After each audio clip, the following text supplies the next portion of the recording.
ସେତେବେଳେ ଆପଣମାନେ ଲକ୍ଷ୍ୟ ରଖିବେ ଯେଉଁ ଜାଗାରେ ଯୁବକ ବନ୍ଧୁମାନେ ଯେତେ ସଂଗଠିତ ସେ ଜାଗାର ସେତେ ବିକାଶ ହେଇଛି।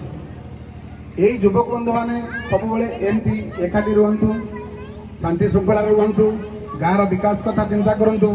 ଗାଁର ବିକାଶଟି ଯେତେବେଳେ ହେବ, ଗାଁର ବିକାଶ ହେବା ସହିତ ପଞ୍ଚାୟତର ହେବ, ପଞ୍ଚାୟତର ବିକାଶ ହେଲେ ବ୍ଲକ ସ୍ତରରେ ବିକାଶ ହେବ, ଓଡ଼ିଶା ରାଜ୍ୟ ବିକଶିତ ହେବ।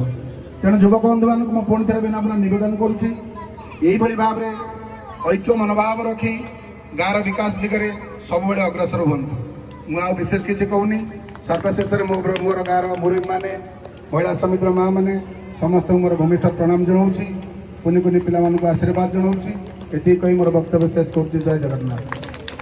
ଆପଣଙ୍କ କାର୍ଯ୍ୟରେ ଅନୁପ୍ରାଣିତ ହୋଇ ଆପଣଙ୍କୁ ଏହି ଶୁଭ ଅବସରରେ ସମ୍ବର୍ଦ୍ଧିତ କରିବା ସହିତ ପ୍ରଭୁ ରାଧାକୃଷ୍ଣଙ୍କ ପାଖରେ ଆପଣଙ୍କର ସୁସ୍ଥ ନିରାମୟ ଓ ଦୀର୍ଘ ଜୀବନ କାମନା କରୁଛୁ।